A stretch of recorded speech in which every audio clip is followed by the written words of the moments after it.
Mommy meant well when she made sandwiches for your 5-year-old self on your way to school, but what she didn't know was how destructive bread had been for your health and how it continues to be for millions of people around the world. And I'm not even talking about the allergies associated with it. Even if you're immune to all that crap, it's safe to assume that it's silently killing you. I've spent the past 10 years researching and experimenting with all kinds of diets to find what's best for humans. And today, I'll give you one of the most important pieces of the puzzle. If you're new to this channel, I make straight to the point videos about health to teach you how to have a healthy brain and body without any of the useless theoretical bullshit like studies done on rats. Stumbling upon this video if your intention is to lose weight in a healthy way, then the YouTube algorithm has surpassed my expectations and your search for weight loss or fat burning led you to the right place. If you are tired of all the 10-minute home cardio workouts that change every 30 seconds and bring no results and you're looking for something that actually works, this video is for you.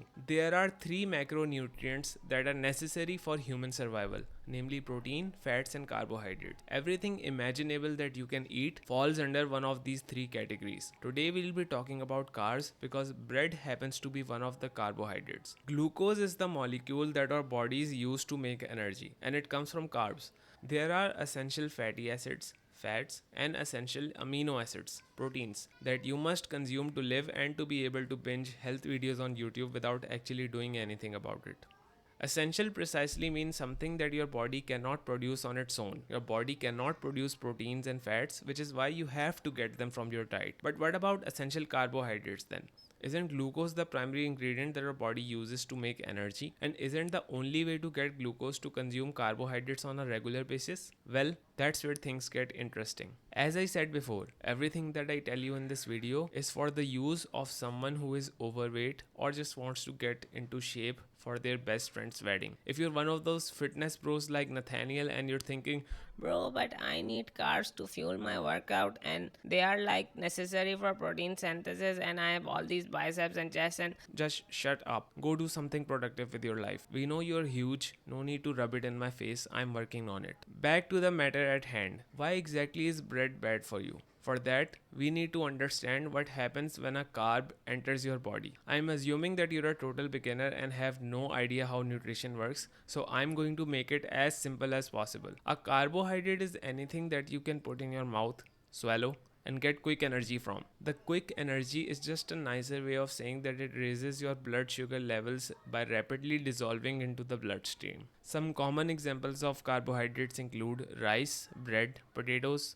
sugar, soft drinks, sweets, and so on. But there are 2 types of carbohydrates, simple and complex. Simple carbohydrates are found in foods like sugar, soft drinks, and sweets, and they provide quick energy. Complex carbohydrates, on the other hand, are found in foods like vegetables, whole grains, legumes, and they raise your blood glucose more slowly, providing sustained energy.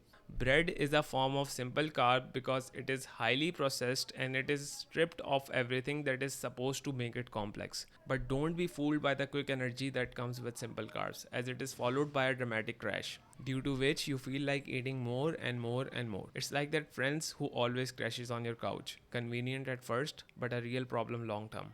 But when we talk about the spike in blood sugar, does it mean that all simple carbs cause a similar spike? Not quite. Glycemic index measures how quickly a carbohydrate containing food raises your blood glucose level. Foods that are high on the glycemic index cause quick spikes in blood sugar, while foods that are low on the chart provide more sustained energy. Simple carbs tend to be on the upper end. In fact, sugar is used as the reference point with the highest glycemic index of 100. White bread falls in close behind, falling somewhere in the 90 to 95 range. When you consume any form of carbohydrates, insulin is secreted in your body through the pancreas. Insulin's job is to convert the carbohydrates into glucose so that your body may be able to use it as energy. But wait, there's more.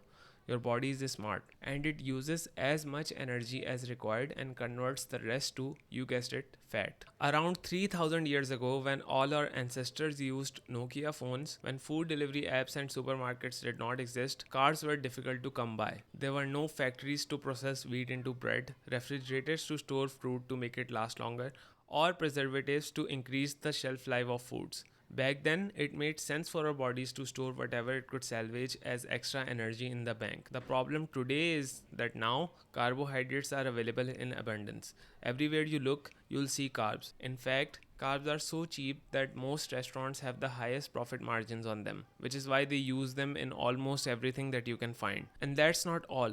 Today, food is engineered to be addictive so that not only do you consume it in excess amounts, but are also inclined to seek it out again and again.